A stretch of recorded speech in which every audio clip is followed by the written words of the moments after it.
How should we view a commodity that can be purchased at the local box store along with your vegetables and meat? Yes, I'm talking about gold bars. I'm Sharla Jessop, president of Smedley Financial, and today my guest and colleague, Jordan Hadfield, will share ideas about gold that you might not have thought of in the past.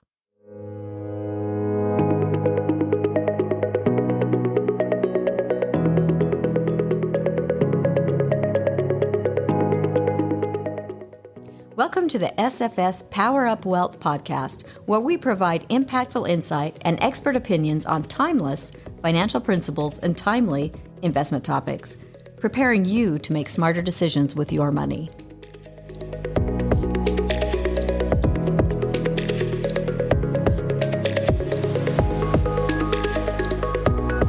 Jordan, thank you for joining me today. I'm happy to be here. Jordan is a wealth management advisor with Smedley Financial, and he has a BFA and CFP designations. Jordan, talk to us about the perception of gold.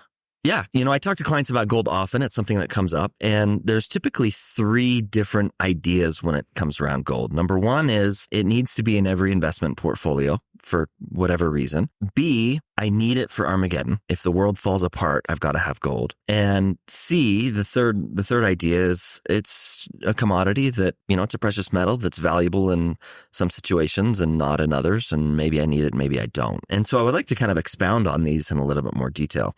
First of all, we've been trained since we were young to value gold, right? I mean, even young kids, they get gold stars when they do well. We constantly say she's got a heart of gold, or we give gold medals to athletes. Gold is, perceptually the greatest achievement that we can reach. When we do good, we're rewarded with gold. We want gold. And I think that as we've grown up kind of attempting to earn our gold medals throughout our lives in whatever different areas, we've overvalued this precious metal. Interestingly, gold isn't even the most valuable precious metal, right? It's third place.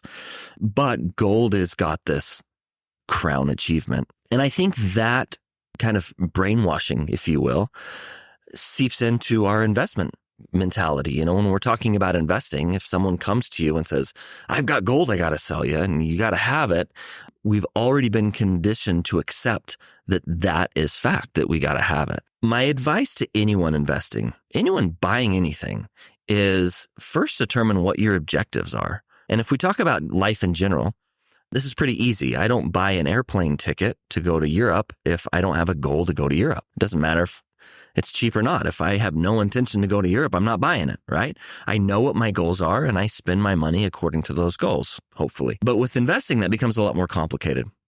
Sometimes we don't know what our goals are. Sometimes we don't know why we're buying an investment. That's step one, is to know what objective our investments have inside of our portfolios. So going back to my two investors, there's the investor that wants gold in his portfolio, okay? This investor is typically buying a mutual fund. He's not buying physical gold. If he or she wants to hold this precious metal for an objective of inflation protection or diversification or growth or protection against the downturn in the market, he or she will typically buy a mutual fund that tracks gold. For a long-term investment, for a buy and hold strategy, right, we typically don't recommend gold. And that's because gold is volatile. And historically, regardless of what your objective is, there's an asset class that typically does better. So if you're looking for growth, historically, for the long term, there's asset classes that do better for growth than gold does. If your objective is inflation protection, long term, there's asset classes that outperform. If it's diversification, there's asset classes that can provide that to a better degree. So long term doesn't make a lot of sense to hold a lot of gold in your portfolio. However, short term, gold can be really attractive depending on the economic environment that we're in. Okay. For example, year to date, it's May 9th. Gold is up almost 13% for the year, somewhere in that ballpark, which is pretty good. So if you're an investor that has got gold currently, you're pleased with what it's done. But historically, it hasn't done that. Interestingly, there's a couple asset classes that long-term speaking has outperformed gold considerably. And this might surprise some people. First of all, stocks. I don't think that would surprise anyone. But then wine. That's interesting, Jordan. Yeah. For a long-term investor, Wine has outperformed gold from an investment perspective and has done so considerably. Also, stamps. For those of us that collect stamps, we've probably got a higher return on investment long-term than gold investors. That's interesting. Violins has outperformed gold. Bonds have outperformed gold. Precious art has outperformed gold. And even platinum has outperformed gold. So there's some strange asset classes there. Very. Yeah, that have outperformed gold long-term. So again, there are times where we want to hold this in our portfolio. Long-term, we don't recommend it.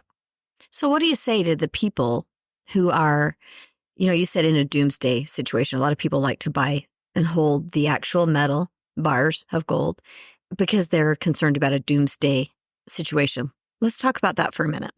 This is another common question I get is, how much gold should I have in my house? And there's a couple things I want to point out here. Number one, if you're buying for doomsday, you cannot buy the mutual fund.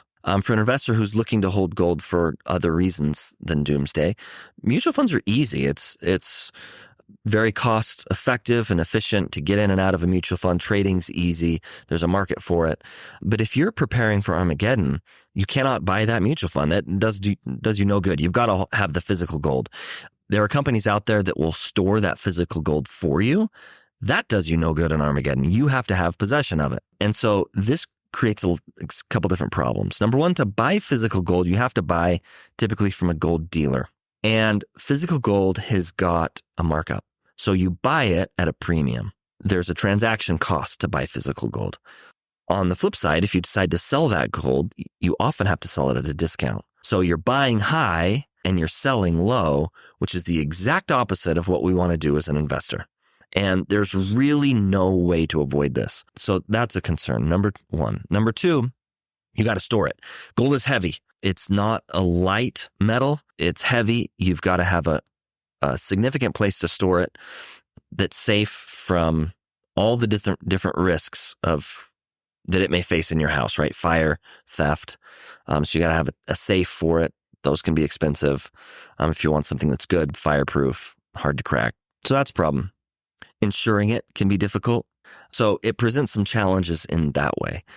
But I want to talk a little bit more in detail about an Armageddon situation, because I think in Armageddon, I always say the most important things are going to be bullets, beans, and Band-Aids. In other words, we need to be able to protect ourselves in a situation of anarchy. We need to be able to feed ourselves, and we need to be able to take care of ourselves if there's a medical emergency. I don't think the world in an Armageddon situation will operate like it does right now.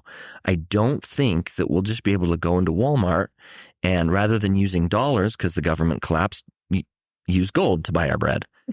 How are you going to take a chisel with you everywhere you go? Chisel off a little piece and a scale so you can make sure you give the right amount. It just doesn't make sense in any scenario. Yeah, exactly. I think the entire system changes at that point. And gold doesn't have any inherent value. Gold is a precious metal and it's valuable now, but again, it's only valuable because we use it in jewelry and we use it for those kind of purposes, right? We can't eat it. It's not going to feed us. And in an Armageddon situation, I think food and medical supplies are going to be far more valuable than gold. That's what people are going to want, is food, medical supplies, that kind of stuff. Oil, gas may be very, very valuable in that situation. Yeah, so I think the entire system changes in an Armageddon situation. And to be able to value gold and trade gold, like you say, how do we know what gold is worth at that point? How do we use it as a currency if we're buying gold bullion in a situation like that? I think it's really problematic. Even in that situation, I don't recommend a lot of gold. Typically, the rule for someone who wants to have some gold in their house, I would say no more than about 5% of your total financial portfolio. So if having gold under your bed or, in a safe in your home provides you a little bit of security and helps you sleep better at night, great, do it. But keep it in balance. And I think 5% is probably a healthy amount there. I think that's good reason and good information. I don't think people realize, you could pick up, when I talk about gold being purchased at a box store, you can buy gold at Costco, which has become quite a fad right now. And that's great. You're purchasing it and hanging on to it. But if you need to sell it, you still have to go back to a gold broker, someone who's going to deal in precious metals and pay a fee, Costco's not going to take it back. Costco is not going to, purchase your gold for a trade. You're right. Costco selling gold has created, at least here locally that I've seen, kind of an excitement around it. I can now get gold at Costco. Keep in mind, Costco is a business and they're selling this gold because they're profiting from it. Just because you can buy it at Costco doesn't mean it's a good investment. And I think for most people, gold is probably not the best investment. Yeah, something that can be more liquid and also something that helps them reach their long-term goals, like you mentioned in the beginning. Yeah. Something for retirement or whatever the need might be in between. Yeah, absolutely. And the topic of our conversation today is gold, but I think it is worth mentioning silver. Silver is actually a worse investment than gold. So for anyone who's thinking, okay, well, maybe gold isn't for me, I'll move into silver. We're moving the wrong direction. Gold is a better investment than silver. It's interesting. Why It comes is up a lot. And that's a good question. I just think there's a higher demand for gold. Both assets are volatile. Both assets are used, they're in the same asset class, right? But I think gold just has a little bit more prestige. There's more value for it. Gold is a huge mover in our economy. About $162 billion is traded average per day in the gold market. But most of that is jewelry. Most of that is not investment. Most of it's jewelry. There's a huge market for gold and jewelry. And so there's a lot of trading there. And you just see more gold in that area than you do see silver. So demand is really what it comes down to. Interesting. Well, Jordan, that's all very interesting. Thanks for sharing your insights on gold. I'm sure everyone has become just a little more educated. Thank you very much for having me.